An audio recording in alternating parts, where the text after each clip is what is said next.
Alrighty. For us, it's been 5 minutes and one heated argument. For you, it's been, I don't know, a day or two. We'll see when I get the second one up. But it's time to talk about Tornadus Division that includes both me and Jace, but we'll get to those. We're going to start actually, let's start with our surprise fifth member here showing up in after halftime. Yeah, sub me in, coach. I'm ready. Just got back from the Barbie movie, so I'm hyped up. I got a lot of energy. Did you wear pink? I did. I mean, I think this shirt is like light purple, so I was, in the spirit of the film. But no, I did you say you have a lot of KENergy? Ooh. Yeah, maybe I want some of what you're having tonight. What did the shirt say at the end? Oh, I forgot. Enough. There you go. You're enough. I am Kenough, yeah. I kind of want one of those. It's fire. It's so good. Anyways, enough about Barbie. We're back. Oh, yeah. More about Jace's shorts, please. Yeah. Give us another look? Steam's channel. I'm the Jordan. One more look. I'm fairly drunk. I'm going to shit on your teams, and I'm going to praise them in equal measure, but I love this league. And Jordan, like the shorts. Sorry to interrupt. Jordan's not shitting on anybody's team today. Everybody's S and A tier, apparently. I'm the only one in D tier. No. I put one into D tier after I took everybody out of B tier and built my normal distribution. The meme is over, huh? Alrighty. Let's... Zeros, great coach. Yeah. Zeros was with us a couple seasons ago. We had a really hype match when I brought Polyrath. It was a really, really exciting game. So happy to have Zeros back. And starting off the draft with Cresselia here. How do you guys feel about first round Cresselia? It's worth it. First round Cresselia is fine. How about second round Fluttermane though? Fifth round Torkoal. Yeah, the order they drafted is not the order to which I pay attention to these mods. Yeah. I actually think the Torkoal was a transaction post-draft, which is why it looks like it was undrafted. Oh my god. Oh, that's true. Yeah. So, I think it's a sign of a good board, though. Like, everything is... Like, Fluttermane isn't an instant first-round pick because it's so expensive, right? So you weigh the costs and benefits, right? Iron Hands is undrafted in Good job, us. Getting you guys on the back. I didn't do much, but anyway. I will say these are likely to be slightly off because I did have to set the format as SV as opposed to Paldea to get Berserker to show up. But Berserker, I think, is the only mon that's not when Canner did that update. I think that one got missed. But oh well. Yeah, I don't think it's offers here. But I like Fluttermane and Torkoal and a couple of mons that marry those two extremely different kinds of mons. In Cresselia, slowing the game down, and Jumpluff, speeding the game up. Speeding it back up. Your day. So I kind of like that. I think there's like a barren gaps between some of those really cool ideas where I don't understand where these mons fit in. But I'm down to be surprised. Yeah, there's some sketchy stuff in here, but there's a lot of solid mons to back up. Crocodile solid? Yeah. I think Crocodile is solid. Performed this generation. Yeah, I guess. It is fine. It is kind of solid, but it's sad that it has to rely on Crunch and Stomping Tantrum when it used to have High Horsepower and Darkest Lariat and Knockoff. I get the idea of the Crocodile. Typing-wise, it matches up really well with the first two picks, the Fluttermane and the Cresselia. You could Earthquake next to that Levitating Cresselia as well. You could provide it with support. You can't be burned next to Lunar Blessing. So the fit is good, but I'm with you guys. I'm not a Crocodile believer ever since they took its best tools away. And we have no way to proc Anger Point, right? I still think Anger Point's we don't. even though it memed all the way through VBL Season 9. You fling Lancet at yourself and then you slash yourself on the same turn, obviously. Yeah. We all learned that already. Too, but we know that draft memes work, right? You bring a meme a couple times a season, once or twice a season, and it gets you a win, right? Because your opponent didn't prep for it, they weren't ready for it, I guess. So I don't know. The meme on this team is Moody Scovillain skill swap to Cresselia, not Anger Point. Ew. That's the fucking meme of this team. Yeah. And ultimately, like, we don't naturally like exploit Cresselia's weaknesses that hard. Like, especially when you spin the Terror Wheel, Cresselia will be a problem. Like, I don't personally, I'm never picking it round 1, especially at a high cost, but like, it is a problem. And so I gotta respect maybe a half dozen of these mons as like very annoying problems, if not as immediately in your face as some of the other teams. Like, this team's gonna end up in B tier for me somewhere in the pack, but I think it has a very high upside on some of these mons. Yeah, I think that one of the problems here is just there's really only like 2 mons here that I really respect their damage output, right? Like the Fluttermane and the Torkoal are like the highlight threats, and everybody else is kind of like mediocre. Like, I feel like there's a missing gap with some of the attackers. I think Cresselia might have to end up being more set up offense on this team, like doing some Calm Mind stuff. Calm Minds, yeah. Trying to do damage which it can that do. way. It can, for sure. Because it doesn't need to Icy Wind. You know, every week you're going to be playing roulette on what one of these mons is going to be doing damage when Torkoal or Fluttermane dies, and I'm not sure that there's enough there to be consistently, you know, dominant in that way. Yeah, water is going to be a problem. Yeah. Like, rain modes are going to be a problem, just water types in general. Sure. Yeah, I mean, A specific question that might actually affect how good the team is: which of these mons learn foul play? Because Scovillain's fast, spicy extract quadruples the power of foul play, and if Cresselia gets it, that's actually pretty scary. Cresselia does not get foul play. yeah, I don't think It's so. not on the Hawk Duck. I mean, Crocodile probably gets it, right? Crook gets it. I think probably. Berserker Berserker probably gets it. Form. I think. Barbarrier gets it. Does Dugtrio get it? I mean, I know it's beat up. Too, personally, because there's a couple of really strong things that they could exploit harder. I do like the makings of the Sun synergies going on in the team, but I think there could be some other dimension that might be stand up to Rain or something else better. What is Oinkle? Yeah, this team is. Sorry, go ahead, Jace. You probably have something more important to say. I was just gonna say it's a little bit perplexing to me. Thank you, Daddy. Just in that the top, I would say Cresselia, Fluttermane, Torkoal, and Jumpluff. I would say those 4 really fit together well. Crocodile, fine. You want a ground type, it's okay. Especially to beat like steel types into Fluttermane. Dugtrio is a second ground type. Bombardier is a second dark type and a second flying type. Scovillain is a second chlorophyll rage powder Pokemon. And then Oinkologne is 3. So it feels like a lot of these picks are super redundant with each other. And you could be getting so much more value out of the draft board. It's worth noting, though, that at the very least, you can trap people in with Fluttermane, with Dugtrio, which is a scary combo. Yeah, that's not nothing. Yeah, I do agree. Or James, you gonna put it in B tier? What do you think? That's a lot of. Yeah, let's just take a look at the tier list here and see where is James gonna put the Wolfpack Water. Yeah, I'm gonna put it in B tier. is here for Aromavale next to Cresselia, I think. Yeah. Assuming this is and that is both good. forms of Good use for it. Oinkologne. It's actually good. Oinkologne is goated. See, the only thing I think use it all the time. Oinkologne, Not bad. I think Oinkologne is good with slacking, because you can Trailblaze into your own Oinkologne, get that lingering aroma or whatever, and you get the speed boost. That's a pretty sick combo. Ooh. And then you don't have to switch out after this goes well. Honestly, like an Oinkologne Crest lead sounds kind of good. It's like you try to stop the Trick Room, or you let Oinkologne get a stuffed cheeks, and then it starts body pressing you. Forgot about So. that. This is the female version, which has slightly lower defense.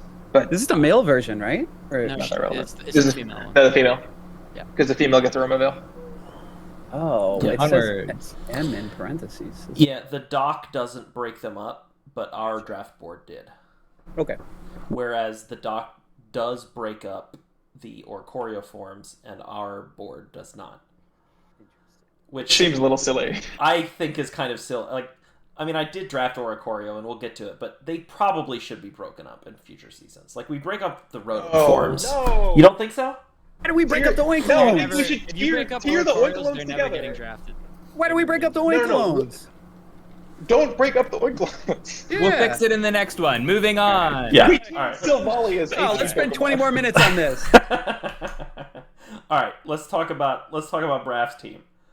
You know who can tell us whether this is a good team or not? Tsukaba. Tsukaba. Drafted very similar stuff. Mid-speed, strong attackers with a cheat code mon. He had Sableye, they have Murkrow. So, can you respect clumpy speed tiers when you can double them? Yes, you can. Yeah, this is We cool solved it. We can go home. All right, Moving on. So no, I mean, you have a good point. I mean, he's got a lot of middling speed tiers here. He doesn't have that really fast threat that causes you to speed creep all your Pokemon, but he does have the circumvention to that in the priority Tailwind on Murkrow. So this is a team that is very wide, which was what his draft plan was. He has a lot of scary mons that he got good value for. Like, I feel like a lot of times if you're going to go for a mid-tier team, you could end up with mons that aren't that powerful, like a bunch of like meh. Second best in their class kind of situations. Yeah. Like Cleaver can OHKO you. Like it gets sharpness boosted, stab moves. It gets set stealth rocks, which is kind of niche and cool. Rotom can take KOs. Like he does have things that can get the KOs if you can get them to go first. So the question is, can the other team have a plan around that? Because the Murkrow is going to be the central mon here to enable all these. Because I'm not seeing an amazing Frick Room setter. Wait, does he have one? Slowbro. Toadscroll and it also is the other way this team gets supported is through powder in front of Spore. Yeah, I like this team actually. It's pretty good. I mean, if you're gonna go with that middling speed tiers, you better be hitting hard. That's kind of what I've learned about the philosophy of that, because you gotta live the first hit and then get a KO back. Like that's kind of like how the game plan works. So it'll remain to be seen if his mons have enough juice for that. We kind of got into this about a different team earlier, and it might have been off camera, but on this team, Cleavor's hitting really hard, right? Mm-hmm. What else? Rotom. Tinkaton every other turn. The wave crash. Respect the overheat. Respect the adaptability. Toadscroll. Yeah. Rotom. The overheat, I think, is less of an argument, but the Dragalge, Tauros, and Cleaver, I think, are the main ones. Bramblegas. Bramblegas. I think I think Braff would probably agree that this team is like very flawed in that like it like the clumping is so a problem and like they're gonna get outsped. But if we ignore that element, the beefiness of this team, the ways that which it can provide offense, and Tinkaton has been such a problem every time I've been fighting it. The Mon is like a whole ass tank with a lot of different cool moves. I really wanted it round 2. I fundamentally believe in a lot of these Pokemon, and that's what fixes what I think are pretty obvious flaws in the team, is that the fact that if you pile a lot of good Pokemon together that provide different kinds of threats, that's the game, in my opinion. So, Braff had the same drafting gimmick that I did of Pokemon 15 points and less, and it wounds my ego so deeply to admit that he did it way better than I did. I think all of his Pokemon on this team, with the slight exception of Frostmoth, who was forced to Terra, are bringable every single week. Ditto for 5 points really proves that this is like the team's whole strategy. And besides the speeds and like a couple, I would personally say minor type chart issues, like you're a little weak to flying, as we can see there. If you remove the Ditto, you're pretty weak to Ghost. Your only resist being Murkrow. But other than that, this team is incredibly solid. And what you have to ask yourself, I think, when assessing this team is, do I care that there is no one big threat? Because as scary as Cleaver is, it's a bug rock type with a ton of weaknesses and exploitable flaws. It doesn't have that many weaknesses, which every Pokemon on this team has. Does it not? Oh, it only has 3. Well, I'm stupid. I think the problem is it doesn't have a lot of resists. Yeah, it only has 2 resists. But I feel like maybe I value nukes a little bit more, but I feel like this team doesn't really have anything that's just gonna like kill you like in one move without the setup. Yeah, right. Well, you're gonna hate it. That's fair. Tailwind. Yeah, I mean, maybe he's going to be leaning into a lot of choice items, Specs and Band, with his Tailwind support to get that extra damage he needs to get the OHKOs, but... I frankly don't think he needs it, but it would certainly help. Yeah, I think the stats aren't there to not have those items. I think you have to have those items with these kind of stats. I mean, the highest special attacker is Frostmoth, which is Sharpness, Frostmoth. adaptability. Yeah, it does. I'm it talking does- special. Well, yeah, Right. okay, and Dragalge, but I used Dragalge a couple Yeah. seasons ago, and I ended up dropping it because I felt like it didn't really fill its role as well as I would have hoped. But do we not think Braff's going to do awesome things with it? Come on. I don't. I don't like this draft as far as drafts go. This is just it's what do you call it? Guzzlord again for him. You just need a beefy mon. He'll figure it out. I'm just wondering if this team is a little too reliant on Murkrow Tailwind, right? Yeah, it probably is. Yeah. if I he feel shows us, nobody brings Toadscruel that much, but it could be really good. So I kind of want to see this team might rely on Toadscruel a little bit more. So I had Toadscruel last season, and most of the time when I brought it, I was bringing it for its 120 special defense and its reasonable special attack with 100 speed that I could give it a life orb or something and make it like respectable. I was Sounds good to me. almost never bringing it for Rage Powder or Spore. I think I ran Rage Powder once or twice and never clicked it, and I may have never brought Spore the whole season. Maybe once. I don't remember exactly. But No offense, James, but that sounds like Toadscruel abuse. It does. probably, right? But I mean, what I needed it for was its access to Earth Power.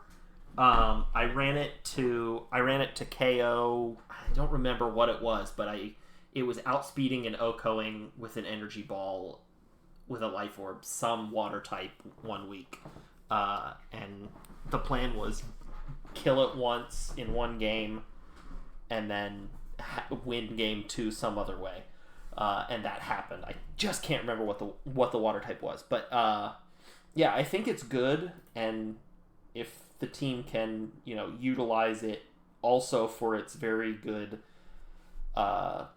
support moves in Rage Powder and Spore, then yeah, I think Toadscruel It's also is good. too frail to not be blowing stuff up, in my opinion. But That's fair. Here's my final thought on the Toadscruel question.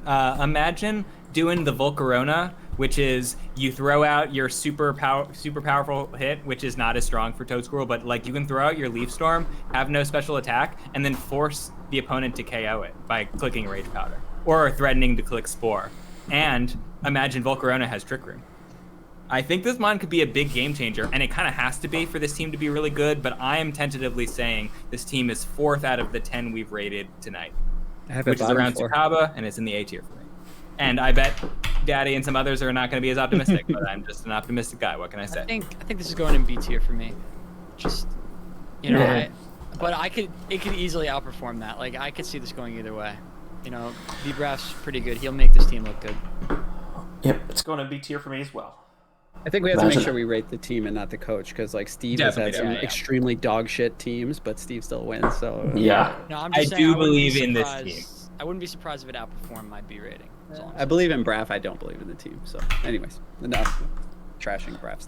Alrighty. Next we got. You're good, Daddy. No, you are a crucial counterweight to me here. Pygo, Why did he coach of the trade away skilled the Snivies.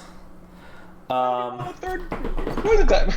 Because Clodsire has that meme Twitter potential. Oh my god. If you're trying This team to was so get better. big on the new Twitter, then you got to bring the Clod. Yeah, I think this team was better with Donphan. But Yeah. the other transaction that it made, dropping Floatzel for Spiritomb, I think was a great change, Yeah. right? That was a huge change. So this was the first pick in Sky Conference. Pygo took Thundurus, pick 1. And I had pick 2, and I was considering Thundurus pick 2. I thought somebody's going to take Iron Hands or Fluttermane or one of the Bears or something like that. Like, I'm definitely going to be able to get Thundurus pick 2, right? And didn't. And good for Pygo, but also I'm higher on Thundurus than the average drafter. You're a major Thundurus stan, James. Yes. Tell us how good this team is, looking through the lens of it's a Thundurus-dominated team. So, it's not a Thundurus-dominated team, but it could be. It could be played that way, but I don't think it is ultimately. I think it's a Basculegion team, ultimately. But it could be a Thundurus team. Say again, Jace? with the overquill, with Terra Normal, Choice Band, Self-Destruct. Self-destruct, sure. KOing 2 of the opponents, and then your last respects is really strong. Yeah, totally. Yeah. Crazy, terrifying adaptability, last respects, scary stuff. So This is one of the strongest trick room modes we've seen too. Definitely. Now that he has a good setter, I guess he has two decent setters. So, yeah, I was actually thinking the same thing. Is like he has the Thunderous, and then he has a really strong trick room mode. Copperaja, Appleton are really, really good. Now he's got Clodsire as well, who's really slow and not very offensive, but can become bulky, I guess, right? It does depend on what you're comparing it is to. Effective max 35% of the time. That's fair. We have to acknowledge that, like, we say it's one of the better ones we've seen. We're talking about this division, right? Yeah. In the conference, we have Sukaba's team with Ursaluna and Enamorous Therian. Yeah. But this team can go even slower. I don't know. You know what I mean? Like, Who cares? It's Clodsire and Appleton. Yeah, they're not doing a lot with one turn. they doing a lot leech with seed four and turns, stall. but that doesn't really matter. It's a legit. No, listen. I mean, does this team want to be clicking Trick Room all the time? Probably not. But I Probably not that often at all. Yeah. It has good Trick Room deterrent. I think is a valid point. Yeah, I mean, Like that's something. bringing Appleton in the back, like, is fine. Like if your opponent says Trick Room against your Thunderous Basket Legion, you switch in Appleton, you Iron Defense. You know, like that's Trick Room deterrent right there. It's actually good. Yeah. So even Appleton's entire identity is based on making speed irrelevant because you can't stop its leech seeds and recovers and body presses. So it's not really a trick. It has 100 special attack, which you guys were raving about with certain other teams, right? Yeah, but like nobody cares on turn 1. I mean, Draco Meteor maybe, but Basket Legion. I gotta say, if I'm gonna go positive again, Basket Legion tore up the Regulation D ladder for me. The mod is an absolute unit. Rave Crash, Last Respect, Swift Swim, Adaptability, Head Smash. Absolutely good call out, James. This is a Basket Legion team. And Heracross has been doing stuff, and Salazzle's been doing stuff. And so the team does have depth, even if we hyper focus on the Trick Room mode at some point in this. Yeah. I agree. It's a Basket Legion team. I mean, I agree. I already said it. I agreed with myself from 2 minutes ago. It's a Basket Legion team, but I do think the Thunderous is a good way to start off a Basket Legion team, right? It's great support in Prankster. It's not as great of a Defiant Mon as it used to be last gen because its flies can't be Airstream. Airstreams and stuff like that. But you kind of don't care because if your opponent has Intimidates, it wants look at all the things it wants to intimidate. And so maybe you bring a Defiant Mon sometimes, like Double Defiant, sure. But Pessimian's not coming that often unless it's targeting something specific. But also Thunderous with Heracross. Yeah, That's a fair point. Intimidate looks really good into this team, and the special attacking threats aren't really there. I mean, except Defiant. It's tucked away in the back there. Yeah. Well, there's two Defiants. Special attacking threat. Yeah, Thunderous is a special attack. Thunderous, Espeon to a lesser extent. So back in the day, and I mean we're talking way back in the day, Gen 5 VGC when Thunderous came out. Thunderous was strictly a fast special attacker. Nobody ran bulky Citrus Berry sets. Nobody people didn't run Thunder Wave and Swagger and stuff like that. And then so it still has all that stuff. And there have been lots of nerfs of Thunder Wave and Swagger and Prankster, all largely because of Thunderous specifically. And it's still great. And then also sometimes it can be Defiant and run Wild Charge and what's the spread move that it gets? They don't have the same Wild name. Bolt Storm. Yeah, so... Is that physical? It's special. No, it's special. Oh, it's special. Okay, then not that one. I mean, it'll still run that one sometimes, but not in the case where I'm talking about where it's Defiant. But, yeah, I mean, Thunderous is, still very good. But ultimately, it's a Basket Legion team. I think that Thunderous is supporting. Salazzle's playing a big role here, right? Yeah, Fast probably. fake out. Yeah, fast fake out, fast taunt. Fake tiers. Yeah, totally. It's going to be doing a lot, I think, to help support this team without like a tailwind or fast icy winder. So, I think this is, it's got its flaws, but there's some good stuff here. I think it's like a low B for me. Yeah. If this team gets mileage out of its second half of this draft, which I think it can, then it makes playoffs. I've got this team right in the middle of my power rankings. Yeah. I like it better than Braff's team, but with the caveat that I like Thunderous probably more than I should. I think I'm higher on this team than the average person in this call for the exclusive reason that it has 11 really bringable Pokemon while also having a handful of like genuine top tiers that you have to be really stressed about. And it's really hard to do that. Usually if you take something at the price level of Thunderous, you're rounding out the draft with a 1 or a 2 pointer. This team doesn't do that. It's getting a ton of value.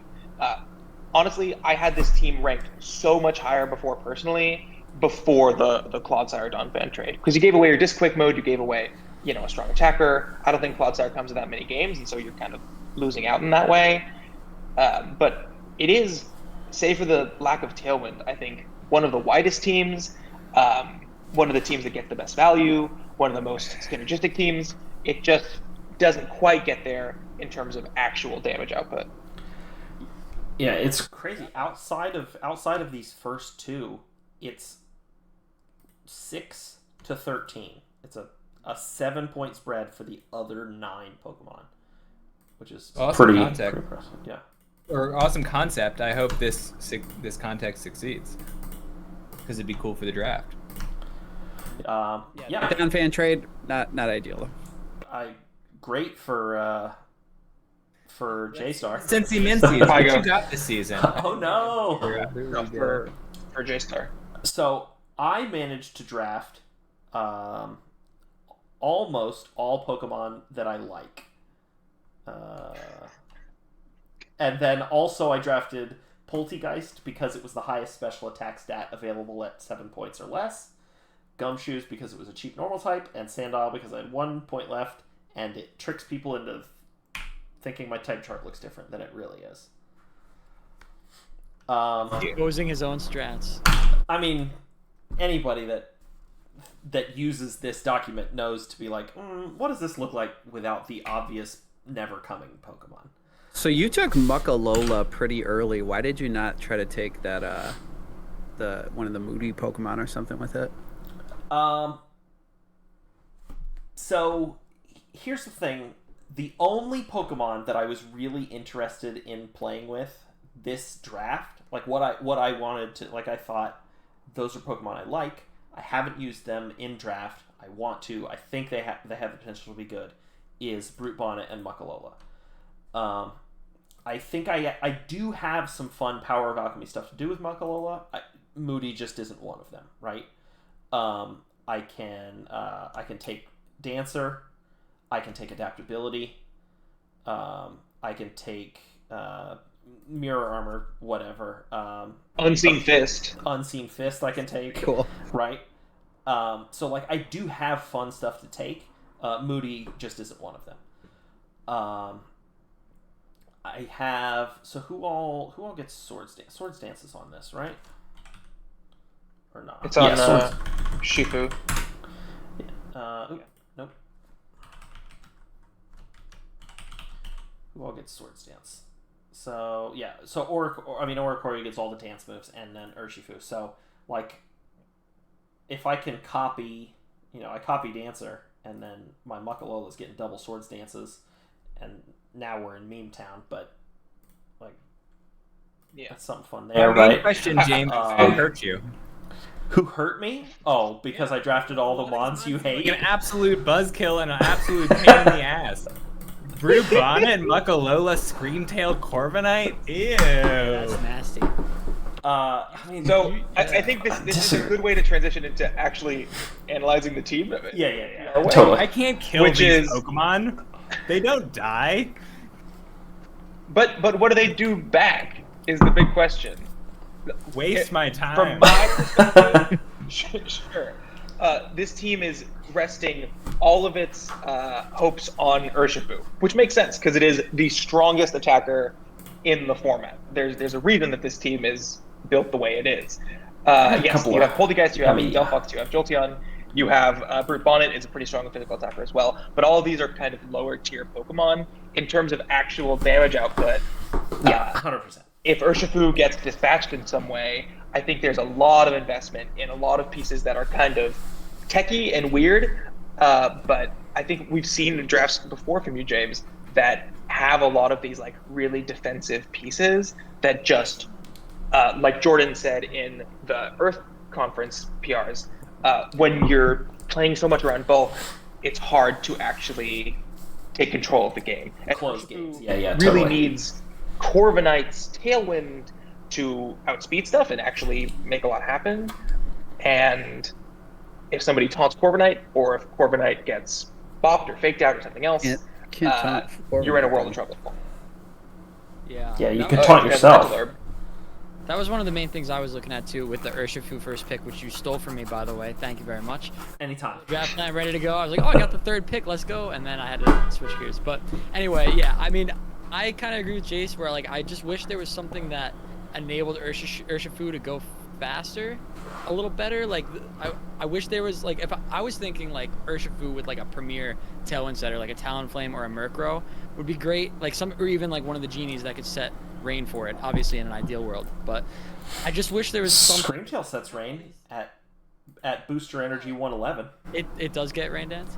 Yeah, totally. No, but Screamtail isn't benefiting from the rain itself. Fair. True. That is true. Yeah, I don't know. I feel like the Urshifu has a lot of carrying to do on its back, and I'm not quite sure how the pieces fit to make it do that. Without like if I'm playing this team, I feel like I'm trying to kill the Urshifu and then deal with the bulky guys. But maybe that's a very simple way of looking at it. I'm sure you've got some hidden sauce here. I'm not sure I entirely understand what's going on here, but I don't hate it. There's a lot of bulk, like Jordan said, and you're gonna waste everyone's time. You're gonna timer stall everybody with these Corviknight leftovers and Muckalola. And you know I play with timer. Succeeds, Poltergeist makes a couple of sweeps, and so does Corviknight. And so they're going to need to find ways to not get taunted, but like Poltergeist can absolutely sweep a team, and I think potentially Delphox can too. So like what you have to do is now you have the defensive numbers, now you run choice specs and choice bands and boosting moves, and you pick your spots and you are crazy and unpredictable with it because you have the thing to work with, and now you know what you need to add on, which is offense. Yeah. So I like my team very much overall. I mean, obviously, but not necessarily, right? Like I don't always like my team. I don't think it's as good as my team last season was overall, but I think it's the type of team I like to play and draft. Lots of bulky, crazy mons where the answer to how do I kill you is eventually. And I think they're versatile, and I think there's it's to be seen whether eventually is a good enough answer in a format with, Ursalunas and Basculegions with after an Overquill explosion, or Chi-Yu Toxtricity, or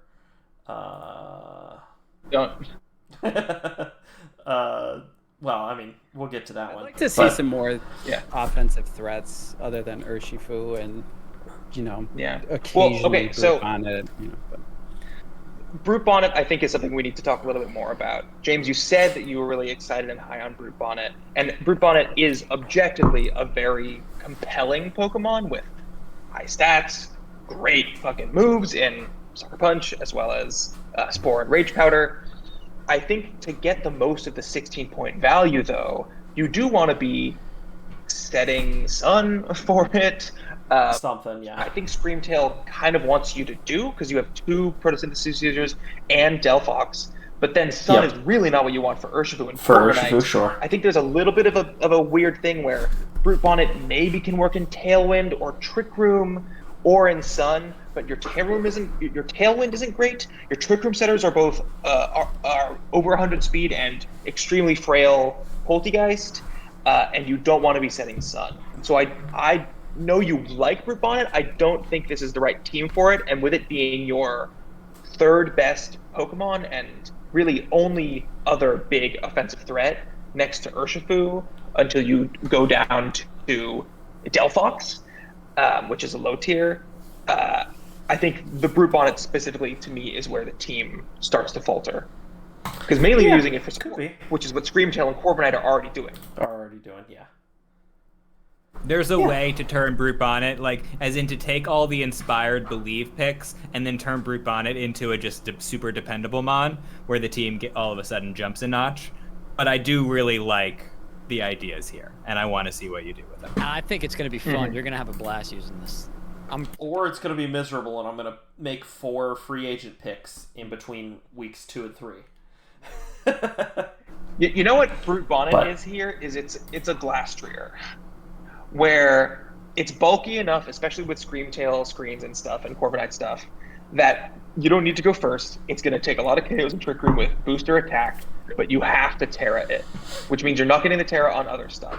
But if you Terra this Brute Bonnet to remove its weaknesses, and it just tanks it like crazy and gets off huge damage, I think you have a real winning strategy. And, like, I have a lot of mons that don't necessarily need to be terraing to be very useful, right? That's true. So, like, I've got room for some while, like, some, you know, Terra this way, 1 week, Terra this way, another week kind of stuff. But, all right, let's put it on a tier list. I think I'm gonna put it in B tier. I have it at the end of B for me. And I think, I don't know whose team I like better, mine or Braff's. Let me just take another quick look at Braff's team. He's in this division for me.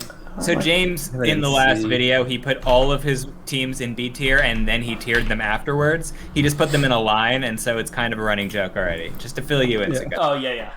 I've unintentionally joined on with that bandwagon. You had to be there. I have it in C, just behind Braff and the. Yeah, I like Braff's team better than mine. So we'll go B tier, 3rd place. All right, moving on. Yes, moving on. Jesus Christ. We've got Poppin'. Poppin'. Okay, so This team scares me. This team's something, huh? Chi-Yu plus strong special attackers. Yeah. This is probably going to be my first S2. Urshifu. I knew you were going to say that, Daddy. Yeah, no kidding. This is the kind of team you like, by the way. Yeah, it's definitely viscerally compelling.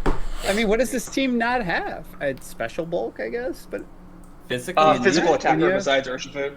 But you have Chi-Yu. A physical attacker besides Urshifu? Yeah. No, I'm saying you have Chi-Yu, so you only need one physical. Now, Stonjourner is there to... Stonjourner is Chi-Yu, but only for your team. Chi-Yu You see, the real physical threat is the body press, the dash bun after getting lava plumed. That's the real physical threat. The real physical threat are the friends we made along the way. The real physical threat is Urshifu. I don't know. Correct answer. Yeah, I mean, I think there's a couple things to point out here that are criticisms I have, and everything else about this team is fucking insane. Criticism 1: you have 2 dark types, which, you know, Urshifu really wants you to not Terra Welcome Fairy, to Gen 9. and there is no Steel type on this team. And now you're also resisting the Chi-Yu Dark Pulse. And 2, this team is really weak to Wide Guard. Stonjourner, Rock Slide, Toxicity, Boomburst, Overdrive, Chi-Yu, Heat Wave, Torn, Bleakwind Storm are all blocked by Wide Guard. If a team has it, they're going to bring it. And so you have to play carefully around that. And there's a couple other very minor things. But besides that, this team is, in typical Poppin' fashion, fucking broken, incredibly synergistic and scary. And gets great value out of the draft board, and I am sad that I have to face it.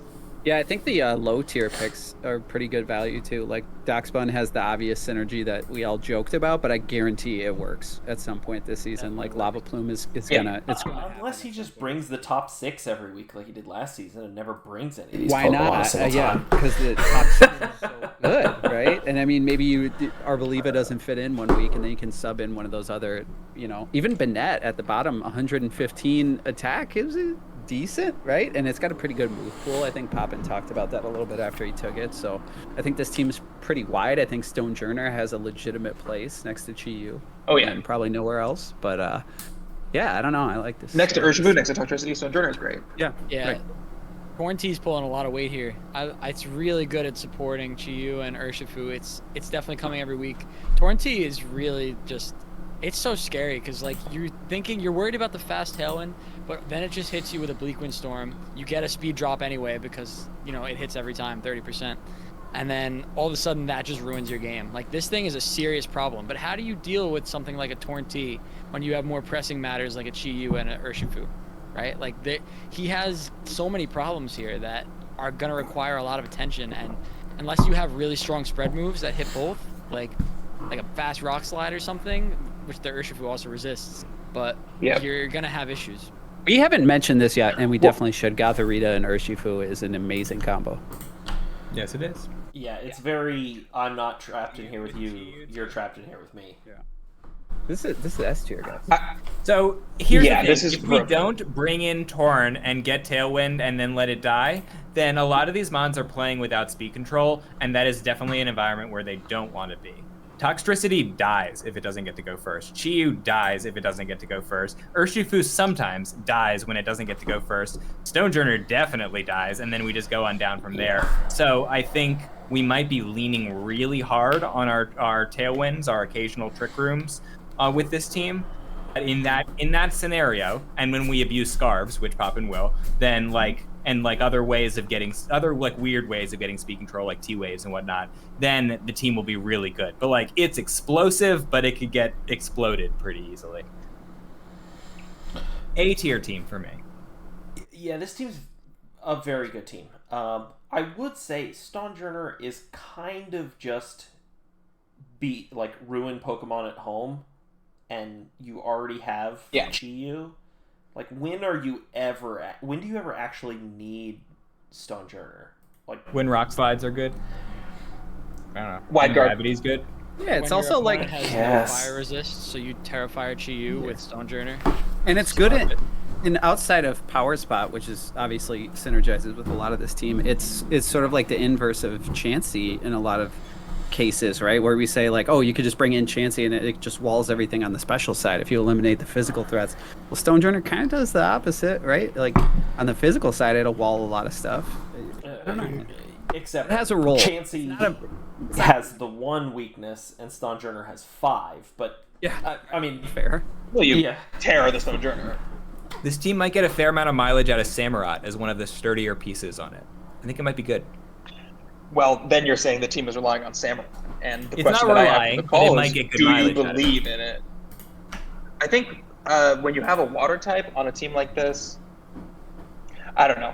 What I'll say about this is that this team, to me, it doesn't feel like it's checking all the boxes that I want it to. When I look at it, it looks nothing like a team that I would draft personally. Where it's the fire, water, grass core is not great. There's not really a fairy, dragon, steel cores to look at. The speed tiers aren't perfect since you're relying on the Doug trio for the steel type and the ground type and all that stuff. But what it does that I think a lot of people watching this video, maybe if they're in the VBL server, can learn from is all of the just synergistic behavior between the top pieces, which I consider to be Stonejourner, Arboliva, Gotharita, Toxtricity, Chi-Yu, Torn, and Urshifu. The way that they work together makes prep such a nightmare that even though the Samurai, I think, is not something you can rely on, you don't have to. But your water type is a Samurai, which I think sucks. All right. All right, let's put it on the list. On an S tier. Where you got it? It's going to go in B tier, but I think it's going to go at the top of B tier. Okay. I do really like it. It's good. I like it better than Pygo's team. But I like Pygo's team too. That best Right, I have to slide some things down. I've got 6 in my A tier already. See? This is why my system is so good. Jordan, this is Sorry, the opposite of you in the now last have video. more C tiers. And this conference is objectively worse than the other conference, so that's weird. This is factually accurate. All right. Speaking of people on this call, Really agree on something, Jordan. I almost said speaking of. The thing is, we're not even being mean. I know. Yeah. True. So I almost said speaking of objectively worse. You but have some great drafts. that would be Also true. mean. This is not a bad draft. Jace, I like your team. I agree with you that I think Braff did the all mid-tiers draft a little better than you did. But you have basically all bangers here in terms of like Pokemon you love to see on a draft team. I mean, you've got your, Grimmsnarl at home. You've got your Earthquake partners. I guess Howlucha now as an Earthquake partner as well. Yeah, at home. Yeah, Zapdos at home, totally. You got a pretty solid Trick Room stuff going on here. You got cheap, good supports in Stantler and Fungus and Morgrem. I mean, I say cheap. Other great Pokemon at home. Yeah, basically everything is cheap on Whole this cabinet at home team. right here. But yeah, This is so wholesome. It's so homey. This is draft team at home. Like it's it is. yeah. But We have great usage of 120 points, though. Like, I think the board doesn't really reward you that hard for going for the at-homes. I think you get a ton of value from the 20-pointers and the 17-pointers, and Jace was really feeling that. Some of these mons are going to just get outclassed, but we have a lot of good stuff, and great players turn options into wins, somehow. It might be hard, That's all I got to say about it. I feel like this team might rely a lot on Gudra to tank those special hits. Like, how else are we dealing with, for example, a Chiyu team? yeah, that's a question we all have to ask ourselves. It should be the other Tauros. Oh, really? I think that means it's wrong on the doc as well. It should be fire. Yeah. Which is good. I think it's a really good mod on this team. It beats Fairies for Hatterene. It does Will-O-Wisp, It does like a lot of unique... It feels like a premium piece. One of the more premium pieces on this team, which is really cool to pick it up. Round 7, round 10, Gundra is a playmaker. So I think this team, because it conserved its points so well, it ends up with threats late in the draft, which is things that are going to just like lose people's attention because they start prepping for the first 5. So, they're going to get surprised. That's the promise of wide teams. So it'll succeed if it catches people off guard. Oh, nope. It is right on the draft. On the doc. I copied it over wrong. We're good. So, B tiers are nice. There's a handful of decent special attackers. There's a handful of decent physical attackers. The special bulk concerns me a little bit. We do have a screen setter in Morgrem, but Morgrem is Grimmsnarl at home. Is that how you say it? Yeah. Backwards. I think you kind of highlighted the fundamental problem here is there's all the Pokemon are very good, but you're missing that headliner. Which is part of the draft plan, obviously. But like Jordan said, you get rewarded so much by having even 1 or 2 17 to 20 pointers on this team to support all these great, decent mid-tier Pokemon, right? Yeah. The Mudsdale is carrying so much weight here. Where's the end game that's popping in to take your KOs at the end? The Hatterene, the Mudsdale, they could do damage, but they're kind of hard to enable. It's just missing that headliner, which is the consequence of doing a draft like this. It makes it hard to prep for sure, right? When you see teams like this and there's 11 very bringable Pokemon, it does make it a little bit harder to prep for, but I agree with Sukaba. It's what's going to be taking names? Basculegion, I guess, maybe? Yeah, who explodes on this team? Anybody? Nobody. Bummer. Basculegion is kind of a bummer, but I think I'm going to be the most optimistic, except Jace himself, but he might not weigh in. I have this team at 7th out of 14 teams we've. Honestly, rated. I do like the team. restriction on your draft, that's very impressive. It's not quite as high as Braff's, but it is a good team. Not at all. And I think it could make playoffs potentially. Yeah, I wouldn't be shocked to see Jace make playoffs, but that's Jace. It's not the team, in my opinion. I'm going to... I agree that it's not quite as good as Braff's, but I like it better than mine. What were you saying, Jace? I want to weigh in on two things real quick. One is, I think my dog is... All right, never mind. One, I was talking about this with Tay earlier. I think 25 is too cheap for Urshifu. And what I mean by that is you only need to bring 6 Pokemon to a game. You only need to bring 4 Pokemon to actually hit the field. Value and depth only goes so far. And I think especially the top Pokemon, power creep is way more this generation than it has been in past generations. And I think in past generations, I've been more okay with being like, you don't need to have, for example, I'm trying to think of like what was, never mind, it doesn't matter. You don't need to have a Metagross in a Dynamax meta when you can have a Durant, which is still pretty good, and taking kills. But in this format, if you don't have a Roaring Moon or a GU or a Genpao or a Fluttermane or an Urshifu or an Iron Hands or something like that, you're missing out on so much value. And I really felt that when drafting this team. It was like, wow, I felt like I would have some good stuff down here. And I think there are some killers, like Azumarill in 15 went undrafted, which I really desperately wanted to pick, but I didn't. Which leads into the other thing that I wanted to say is, I think the one Pokemon that is being underrated is Bastion Legion. It's the female form, and there's no explosion, which is absolutely true. So I can't be relying on Last Respects. But 92 attack with adaptability and Wave Crash is very strong. And if you look at the calcs, it is as strong as a lot of other top tiers. It is absolutely Bastion Legion male at home, but it is still extremely strong and has that endgame potential with Last Respect. So real quick, before we move on to the next team, I just want to look.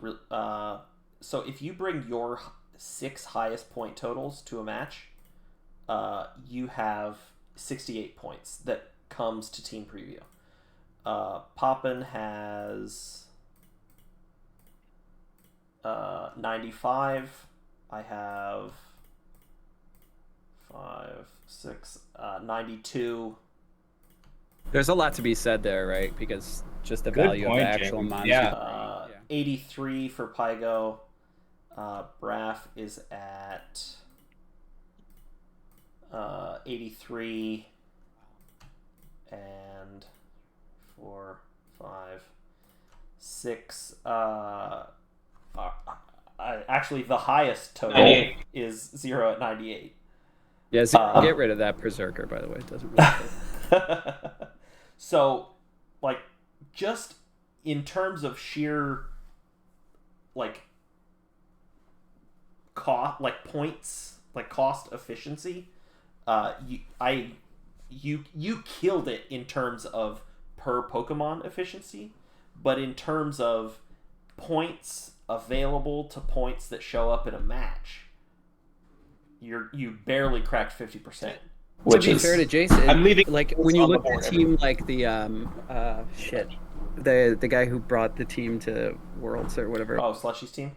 Yeah. Like if you look at Slushy's team, you know what's coming, and when you look at Jace's team, you don't. And Jace can kind of pick and choose what he brings each week, which is really nice. There is a lot of benefit to that, right? Slushy cracks 100. It's good as Slushy's team, but I think that there's some merit in Jace's draft style. So I'm really excited to see how Jace's team turns out this season. I'm rating it pretty low, but I think it has a lot of upside.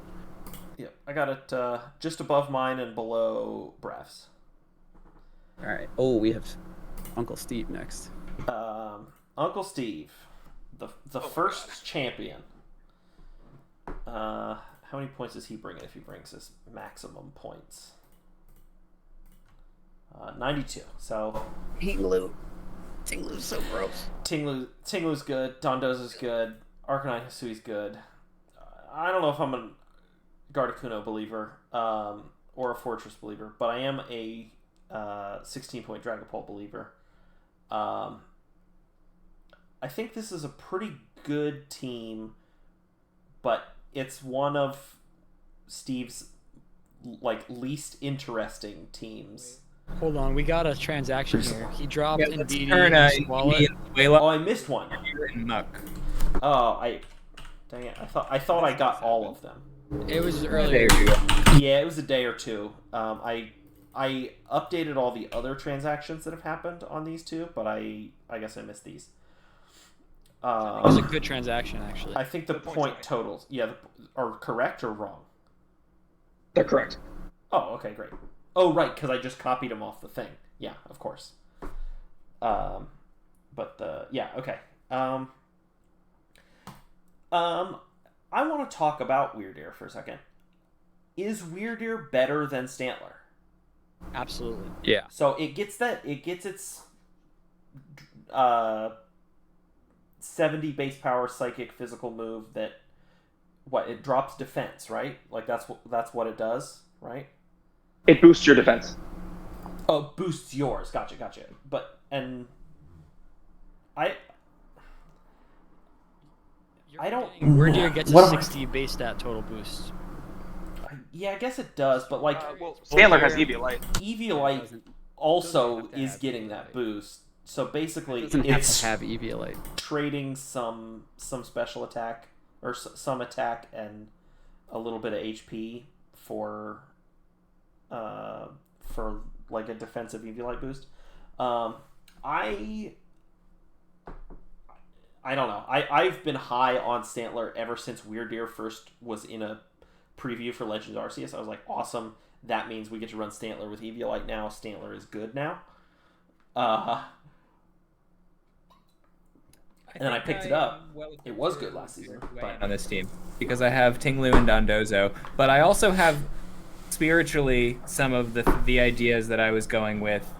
Steve implemented better, and some I think he implemented less well. But I was looking at Cleavor as an immediate offensive threat, which you really want to add when you've already added a shit ton of bulk. Arcanine Asui rips holes in most teams, and it was doing what I was trying to do with Cleaver. I think it's an amazing pickup here. I think it's time to believe in Articuno Galar with its Tailwind option, with its Trick Room option, with its legendary stats, and with its floatingness and its move pool, and Rotom Mo's floatingness and Dragapult. I don't think he stacked as much speed and aggression as my team has, but Dragapult is a lot of that in one box. And some of these other mons can do it when you use your Scarves and your T-Waves and whatnot. I think this team has a lot of depth. Not only are the front mons very scary, but I think most of the Pokemon on this team, save Meryl, are pretty scary. I want to do something with this team. Where specifically when prepping for it, it is a nightmare. And this is why. You see Tinglu and Dondozo, that's the start. Okay. Ground and water type, I'll bring my grass type. Steve immediately says, nope, I have Arcanine Hisui. That's a fire type. Okay, you say, okay, fine, but now you're all physical attackers, I'll bring Intimidate. Nope, I have Articuno Galar with competitive. Okay, well, all those Pokemon are okay, but now my water type is going to beat Tinglu, Wall Dondozo, and beat Arcanine. Nope, now we have Rotom. Okay, well... I'll try to outspeed it. I'll try to outspeed it, exactly. Because none of these Pokemon are the fastest. I think you just Dragonballs. Okay. I'm sorry. Yeah, I'm literally, okay, yeah. I'm going to bring Trick Room instead. Here's Weird Ear. And then Fortress, if you say that you're going to outbulk this team, Fortress is extremely bulky with Iron Defense Body Press and the Tinglu Vessel of Ruin, right? Nice. So Muck, Phalanx, Meryl, I think also have merit, but this team has a very specific hard counter answer to everything that all of the other members are concerned about. So you have to decide when you're Steve what answers you're going to bring, because you kind of only have one answer to Intimidate in the Articuno, or potentially like just bringing special Rotom or special Dragapult. Yeah, Dragapult. Clear body. But you do have, for sure, but it does affect the top three, which I think are coming a lot. Actually, Oblivious. No, okay, Intimidate sucks into this team. Still, I think the point stands that you have to decide which Pokemon to bring when you're Steve. because you can't counter everything with your top guys, but they do cover each other so well. You have contingencies for almost everything. I think this team may not be the strongest in the division, but it is the biggest prep nightmare because your answers just aren't answers. Yeah, I think Steve tried to cover all his bases here, and unless I'm missing something, which I very well could be because it is Steve, it doesn't seem like one of his typical meme drafts. It just seems like a really well-balanced draft that's built around Tinglu. So I know there is a meme, but that it is not a drafting-related one. The meme happens at some point after the draft ends. Other than that, I don't think he's given anybody any hints as to what nonsense he's got cooking in his brain. There's people who know, and we'll find out probably after playoffs. Yeah. I like it. Even though, I made everybody listen to me be down on Weirder for a second, and I'm not super an Articuno Galler believer. I think it's fine, but sure. I will say, any chance I get, Phalanx should have Follow Me. Like, that is such an obvious flavor win. The Pokemon just should have Follow Me. And the fact that it doesn't is a real misstep on Game Freak's part. It doesn't make sense. I'm putting this bottom of S. But the team is pretty good. This is my 6th favorite team in the 32 we are ranking today. It is my 2nd favorite in this conference. Yeah, 2nd for me in this conference as well. Yeah, I think... Do I like Poppins better, or do I like... Poppins is broke. I don't... Poppins is very good. Crazy. Do I like the Rain team better? No, I think I do like Steve's team better. Am I rating the coach too much though? I think this is A for me. I don't think it's quite S. Yeah. It's very good, and it's wide, and I know for a fact Steve's gonna pull some wild shenanigans with this. All right. I'm very excited to see what the gimmick is. Last one. Void, Pittsburgh Pawniard. Take Orlando. Love disc. Oh yeah, totally. Anybody else we need to take off? No, Ice Cube's a real Pokemon some of the time. Yeah. Toxapex is barely a real Pokemon some of the time, but is a real Pokemon. No, I believe in Toxapex. The most interesting thing about it's better than it used to be. Is the late pick Mousehold. That's pretty cool. That was a free agency. It was FA? Free agency? Yeah. Oh, okay. I think it saves It was originally a Cinderace and a Toadstool. Goldengo and Mousehold is a really sick combo. Yeah, that's what I was thinking. It's really good. Q is incredible value for 2 points. Having Gallade as your only Trick Room setter, I think, is a little bit of a downside. And there's 3 Mons that can set Tailwind. Moltres is pretty good at it because it's relatively bulky. Scizor, kind of the same thing, but they're not super fast. You get the priority Tailwind with Fletchinder, and a lot of people believe in Fletchinder, but I truly do not. I think it's a decent value for the amount of points that it is. This team has some pretty solid defensive pieces too, with like Toxapex and Knuckle Stack, and Ice Cube has that weird ass ability that I don't think anybody really knows how it works. But for 2 points, that seems kind of like a steal. Nobody, not even Game Freak. Right? Like I see that on like Ranbats once in a while, and I'm like, how does this thing work? Yeah, it's like Disguise, but it's not worse. It's only physical. only contact moves and. What'd you say, Jason? Have you not used Ice Cube a lot in Generation 9? I had Ice Cube on a league-winning team. I feel like I'm flexing. I shouldn't be doing that. Flex, baby, flex. Show us the shorts too. Show us the trophy cabinet. Ice Cube's great. One more time. I'm holding my dog. Oh, the dog. Excellent. There we go. The dog. Great shorts, great dog.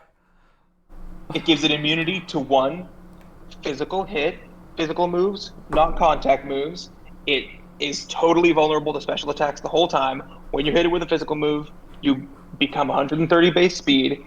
That has specifically strong combos. If you hit yourself with like a vacuum wave or something, you can activate your policy while still maintaining the shield against physical attacks. If you hit yourself With a priority physical move, you're giving yourself speed control, but it also, of course, has the Mimikyu thing. If you think about Ice Q, there you go. You can pop your own head.